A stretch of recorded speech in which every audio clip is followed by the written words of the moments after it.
Hey everyone, it's Ohio Skater on YouTube or Friend of the Vibe on Discord here again with MightyElf or Michael. Also, my name is Zach. I forgot to say my real name is Zach. This is Michael or MightyElf, and we posted a couple debates like last week or something like that. But this one is going to be less of a debate and more of kind of like a discussion. Maybe we have different opinions, but we're not going to really try to super hard to convince each other. We're just going to kind of talk about it. But I am an anarchist, as you know, if you watch my channel, and I wanted to talk about anarchism. And Michael is he's definitely libertarian, but I guess he's not an anarchist. He's a minarchist, I guess. He said he can explain that more in a sec. But basically, I think that governments are violent, and historically they are the most violent institutions that we have in society. And you know, oftentimes they aren't even good at doing what they're supposed to do.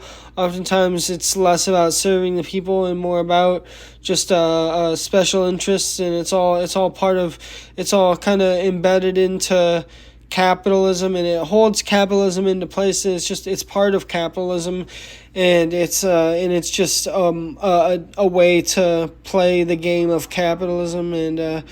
And without it, capitalism would fail, and we could have a socialist form of anarchism where basically everything would be a democracy would be a way of life, and everything would be decided democratically, and we would have much more ability to pursue what we want to do, because we wouldn't be forced by necessity into jobs we don't like, because we just wouldn't have as much competition where we feel so forced to do all these things. But anyway, that's my vision of anarchism, and I think that that's kind of how it would work, or should work, and I think it's preferable to what we have now. And so Michael, you can explain kind of what you think and your stance on the whole thing. So I generally agree with the sentiment. I'm also anti-state. I don't really like the coercive nature of the government. But I'm still not an anarchist, because there are a couple of questions that kind of how can I say it, that puts anarchism in a less good of a position. So we know for a thing that I'll start with, so we know for a thing that humans, how did humans start? We did not have government initially, right? Mm-hmm. You could say we had anarchy, anarcho-communism or anarcho whatever we had. Primitivism, right? or whatever. Where like there was a tribe, there was a small tribe, for example, of let's say 100 people, and while there was leaders and stuff,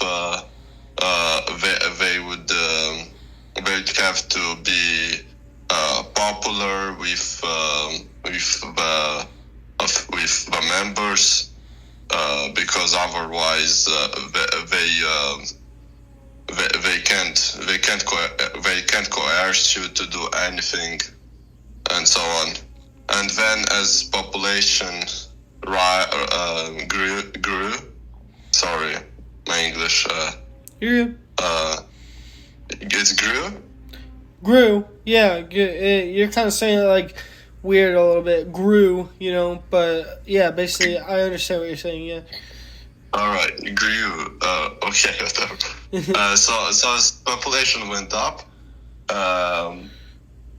we started having governments and so on, and the one of the most common forms of government was monarchy, with slavery.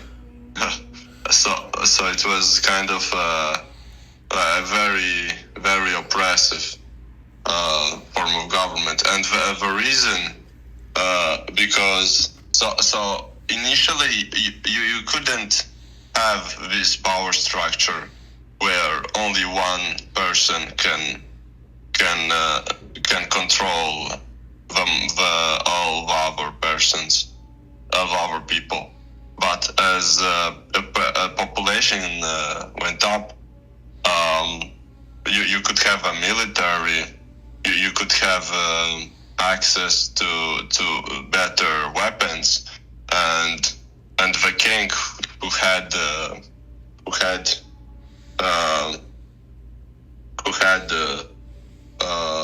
army, the weapons, they could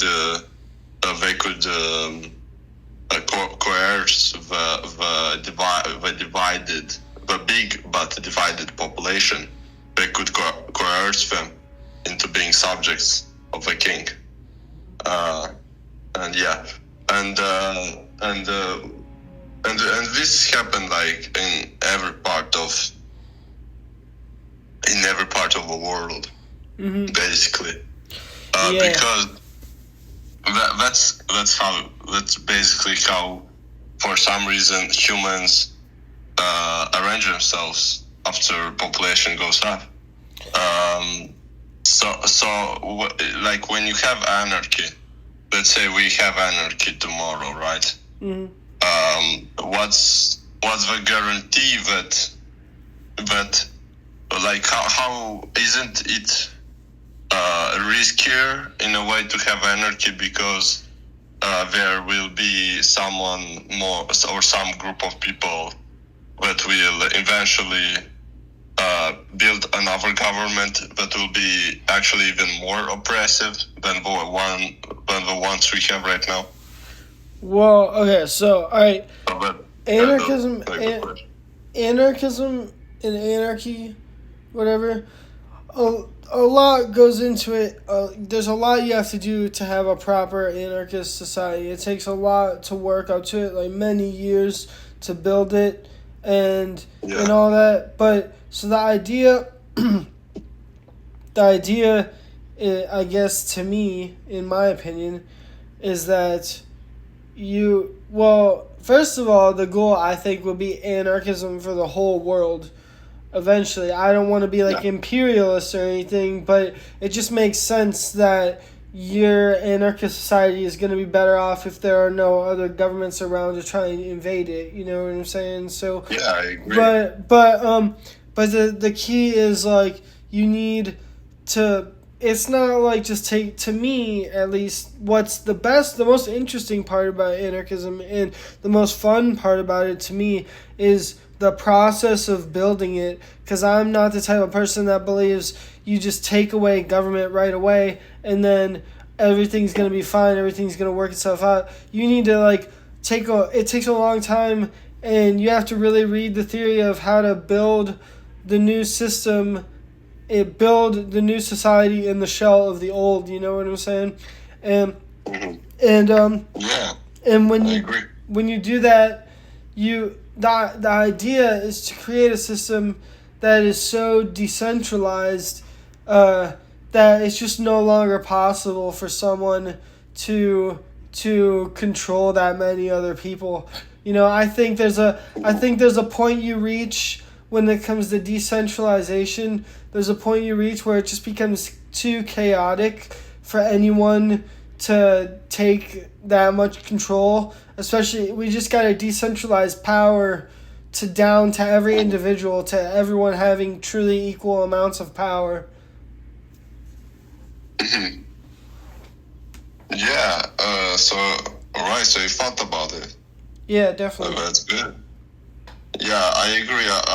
If we were to achieve anarchism, I definitely would be against a violent revolution of establishing it overnight. What about you?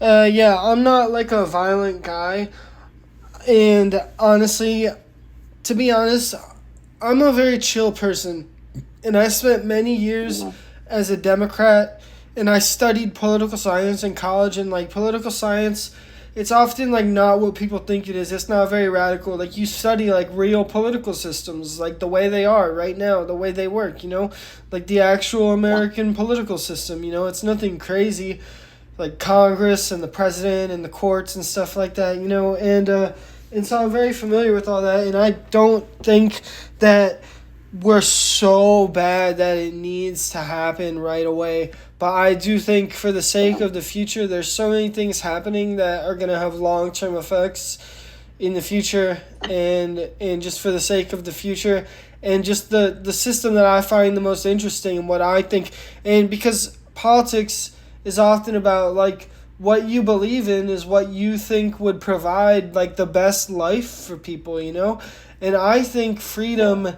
provides the best conditions for people. I really do, so yeah, I guess we're gonna I wouldn't support. I'm not like a violent guy, but so I was just explaining that to explain that I don't think it's so bad that we need to have a violent revolution right now. But there are some people who are that bad. Not bad. There are some people who are like that, but I think they're just very paranoid, But I still think it's good to have like radical beliefs. But no, I'm not a violent person, Mm-hmm. Yeah, I also believe if we were to want anarchism, we would preferably, we'd most definitely actually do it in a gradual, peaceful manner. Yeah, and that doesn't have to mean like doing it through the actual government, like running as an actual politician or anything like that. You don't have to like really sell your soul that much. It just you can build institutions, counter economic institutions separate from the government. You can start a cooperative. You can have a business where maybe you pay people under the table. You can unionize, or you can start some sort of underground newspaper where you write about economic democracy and stuff like that. It doesn't always have to like non-violent doesn't always have to mean like running for Congress. Mm-hmm. Right. Well, I believe there is an important aspect there, because Congress can do whatever they want if the Constitution allows it. Yeah, but I mean, the Constitution. Everyone can interpret the Constitution in whatever way they want to interpret the Constitution. Honestly, I'd rather see a society where we had no Constitution, and I guess what we considered the Constitution would just be the way society was, the way society was constituted, and the way it was held together by social bonds, and I guess Right. and stuff like the law of a land type thing. sort of, yeah, I guess, but I mean, I don't mean the law of the land as in like the Wild West or anything like that, where people are gonna be like dying, but No. definitely like Because like I said, where we want to set up institutions, it's just non-governmental institutions. You know what I mean? Different voluntary institutions is what I'm trying to say. So. Would that be, for example, like charity? Yeah, charity or mutual aid. Mutual aid. Do you know what mutual aid is? Do you know the distinction between mutual aid and charity? Well, I can guess from the name, but it has something to do with mutual aid. Well, I mean, so charity is like a rich person giving their money to poor people, but mutual aid is like the poor people themselves coming together and organizing their own support system, you know. And when we talk about, and I'm a socialist and stuff like that. So I mean, when I talk about anarchism and socialism, it's about the working class being like independent, not dependent on the government, not dependent on the 1%. You know what I mean? So, and I believe in mutualism, a system of mutualism. You know, where every time you make an economic decision, it doesn't make someone else worse off. It can make them better off. It can make you better off. Everyone benefits. You know, like a type of system like that where transactions aren't like coercive or fraudulent and people aren't trying to screw each other over. You know. So like an example would be like a sort of common insurance system where like the people pay kind of pay into it, so that the ones who need it the most get help or something like that. That can be one way that it works, definitely. When you talk about mutualism, there's ways that mutualism exists in our current lives. You have mutual insurance, you know. You have credit unions, which is mutual banking, you know. So, yeah. Credit unions. What's that? You said credit unions. Yeah. Do you think we are heading into that sort of direction? Well, I think okay. So I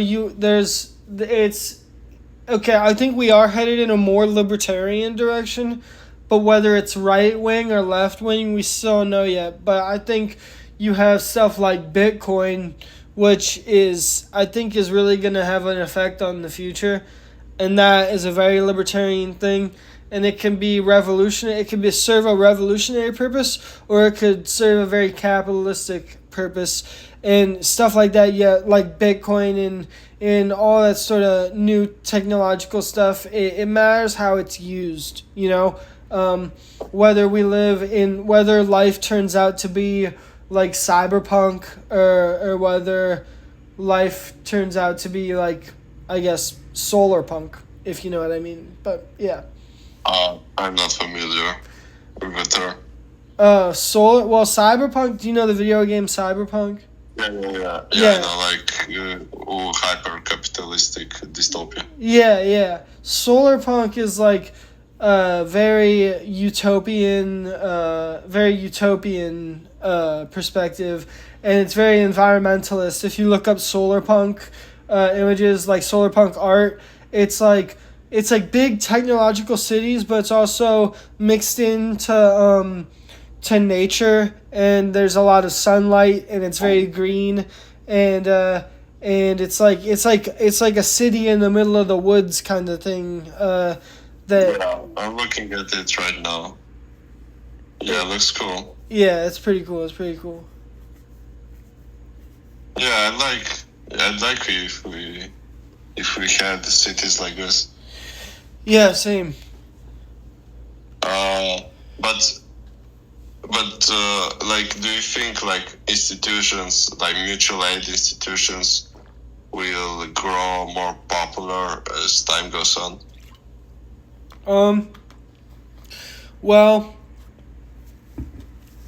It depends. Oftentimes, well, if things, it depends. Oftentimes, mutual aid institutions spring up in response to things that are happening in society. Like during COVID, you saw a lot of mutual aid going on.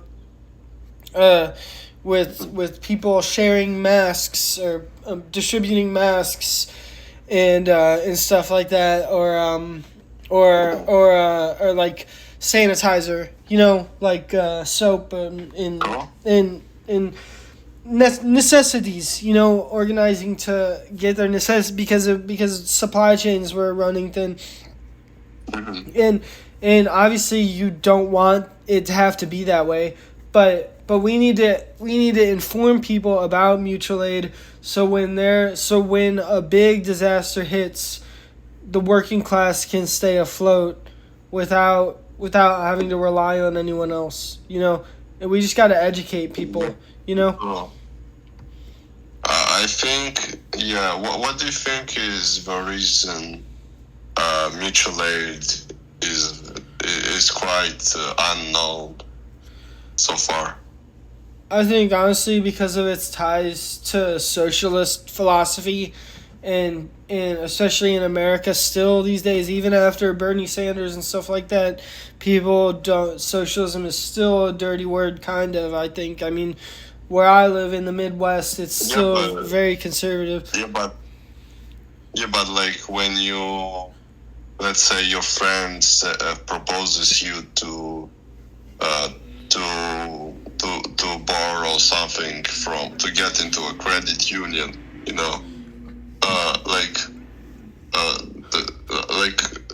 does that person associate union with socialism or what? Well, not necessarily. No, not really. Not really.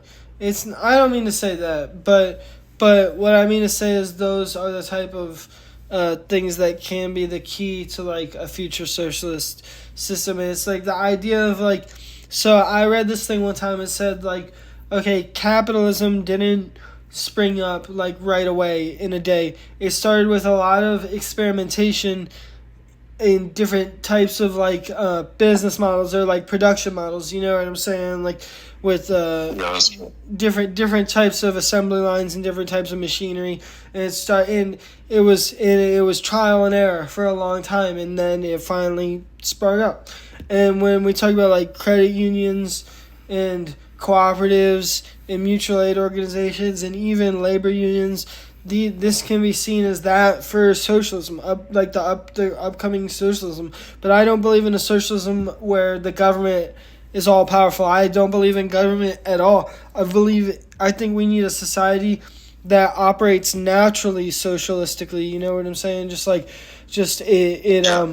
doesn't need to be forced. Yeah, but why are people? You said they were scared kind of by socialism, and so that's why this didn't really get popular.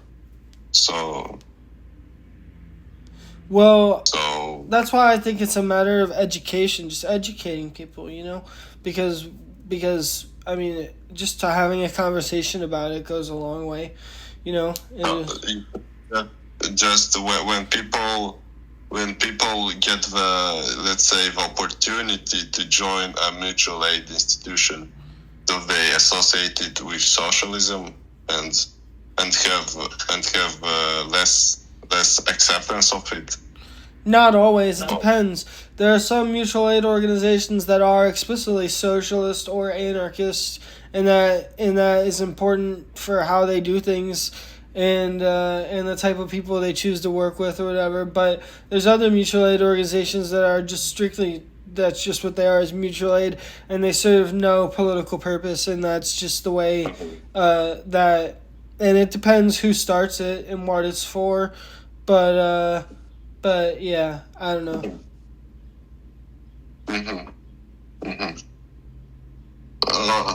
I think I'm not really familiar with the history of mutual aid institutions, but I think it didn't really get popular because there wasn't really a need for it. But right now, I think there is more need for it, and so it will get more popular as time goes on. Because previously, like, people were having better and better socio-economic conditions, but in the last 3 decades, it kind of stagnated and even got worse in some aspects. Mm-hmm.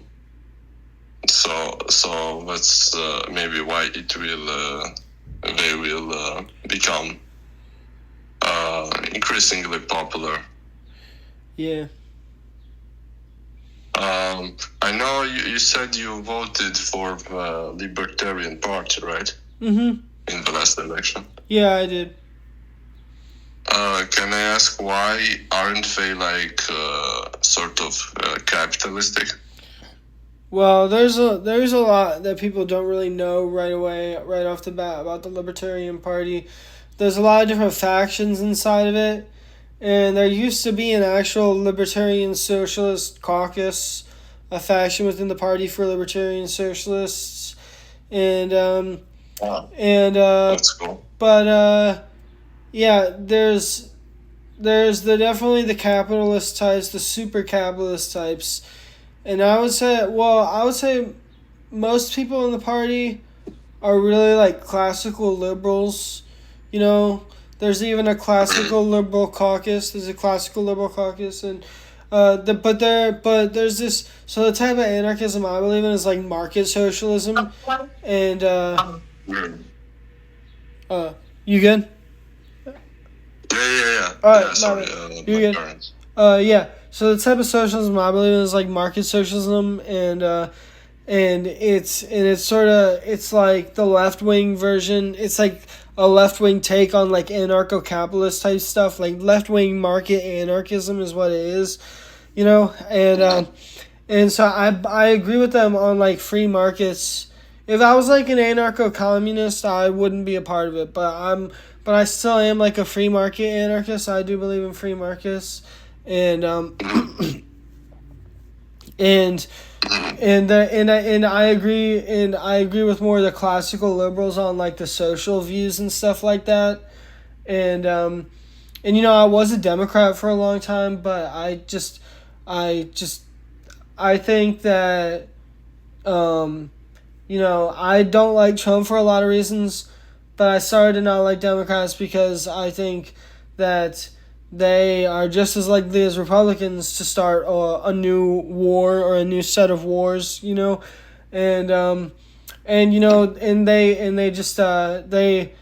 they whine about how Republicans are fascists all the time, and then Republicans get elected, and the world doesn't end. Life goes on as normal. Nothing crazy really happens, but every election, it's like if the Republicans win, democracy's gonna die, and like we're still a democracy. Nothing bad is happening. It's like the boy who cried wolf. You know what I'm saying?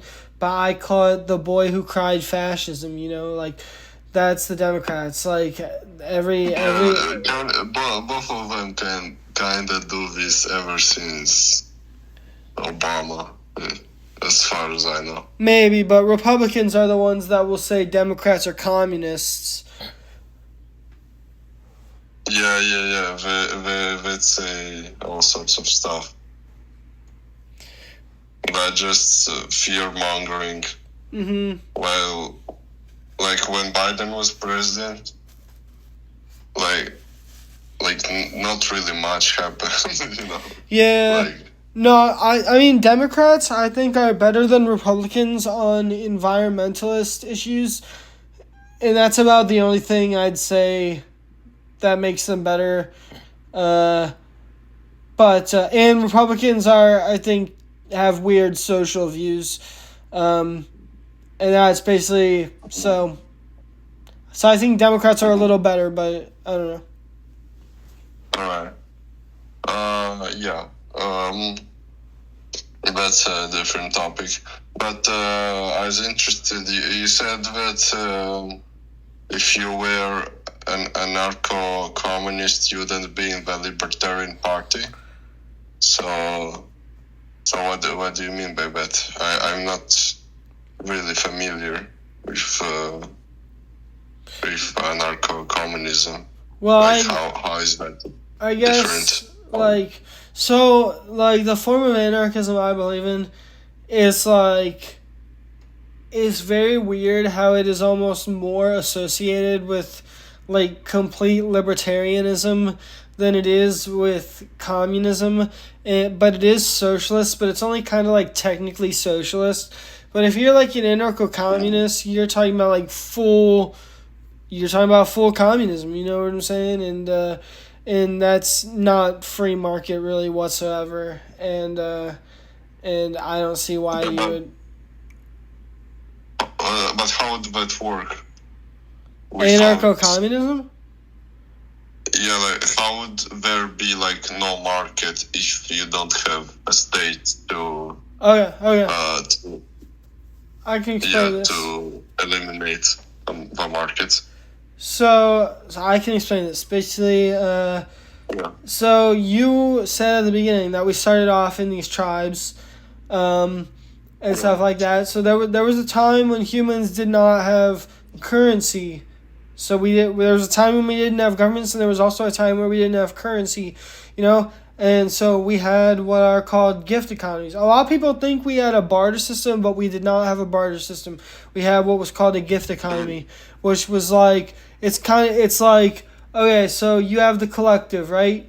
And there's sort of these unspoken rules inside of the collective. Someone has this one thing, and you need this one thing. They will just give it to you, right?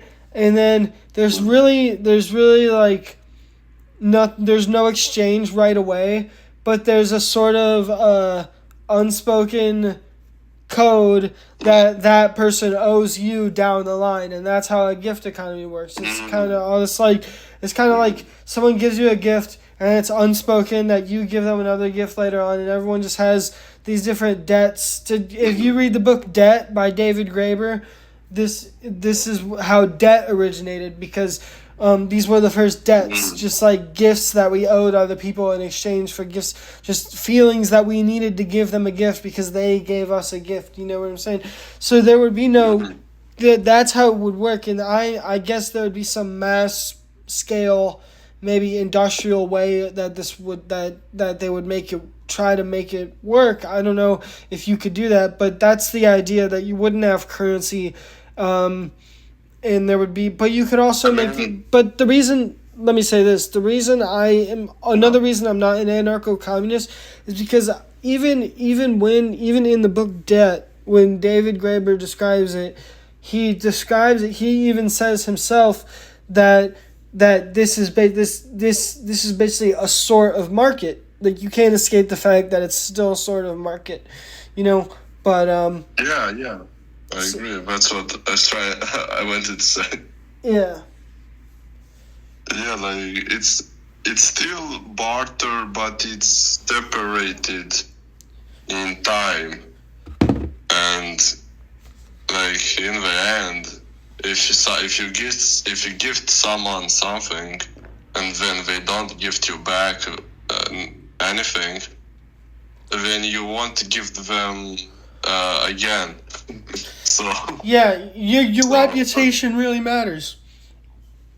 In that type of thing. So what'd you say? Your reputation really matters in that type of arrangement, So yeah, indeed.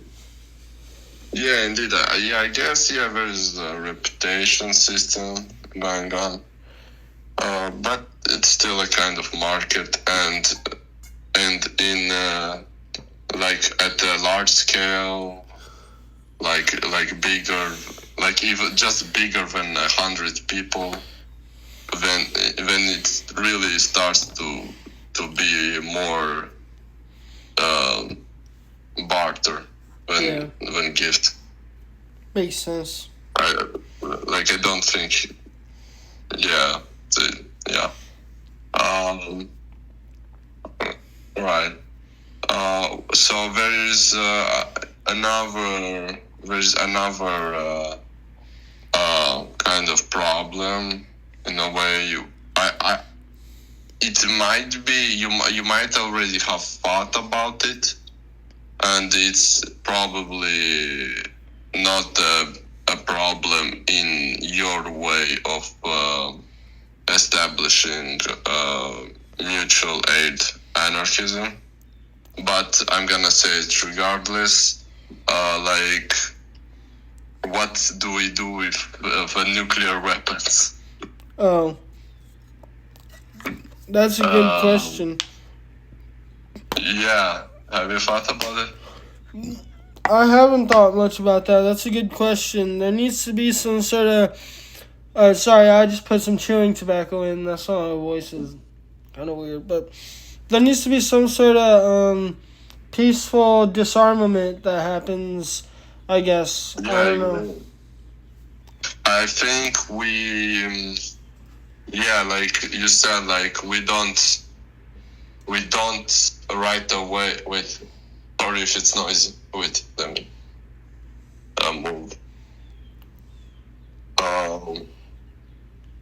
So if we peacefully, gradually transition to mutual aid anarchism, then like we could also gradually establish more transparent systems that would kind of let people know what's happening with nuclear weapons, and kind of make systems that will slowly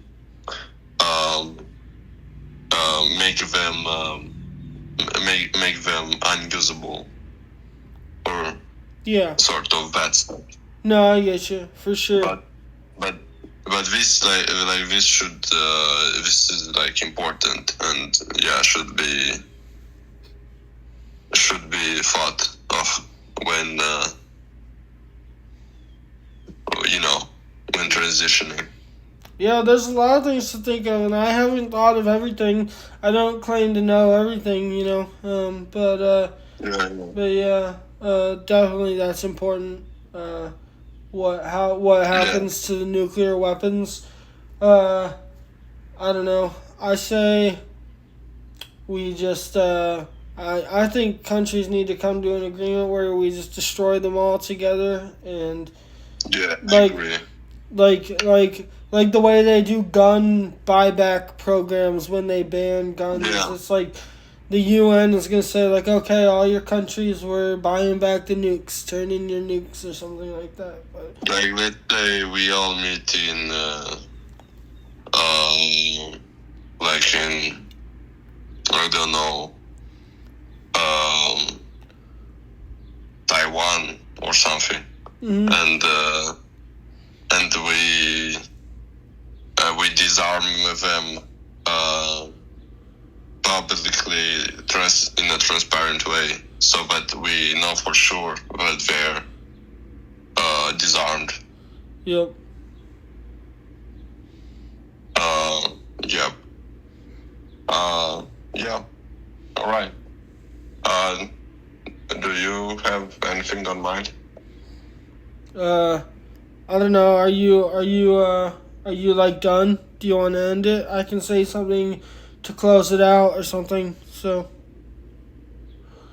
Yeah, I don't really have any more ideas on this. Yeah. Well, anyway, so I'll say some things to close it out. So, if you guys remember on my channel the videos I did with Phil, I've been talking to Phil again on Discord, and Phil had an idea that he wanted to start a debate league. So I think I'm going to create a Discord server and create a YouTube channel, and we're going to get a bunch of people to join a debate league, and we're going to record the debates, and we're going to post them on YouTube, and it's going to be a good time, and I think this could be really cool. We want to make debating a sort of actual sport. You know, I mean, they made gaming a sport. I mean, gaming is a sport now. So that'd be cool. We can have moderation. Yeah, we're gonna get some moderators. The last two debates we didn't have any moderators. It was just freestyle sort of, but we're gonna get people to moderate, and we're gonna try to create professional debating. So look forward for that. It should be cool. And Michael here is gonna be a part of it. I introduced him to Phil, and so it's gonna be good. Yeah. So as far as anarchism goes. Honestly, I think this was good because it was more a discussion, and I just wanted to explain my perspective a little more. And you are free to believe whatever you want to believe. That is what is in the spirit of anarchism. Everyone believing whatever they want to believe in. I don't have all the answers. I don't think anyone has all the answers to whatever they believe in. But, you know, I think freedom is the greatest thing ever. Honestly, freedom is so awesome to me. So I love freedom. Same. So anyway, that'll be the end of that. And is there anything you want to say, Michael? Yeah, subscribe to Zach, and you can add us on Discord if you want to debate. Definitely. All right. Well, Let's put the link in description. I'll put the link to my server in the description. All right, and we got to try to get that server active too. My YouTube channel server. It's kind of a dead server right now, but we'll get it going. But anyway, peace, y'all.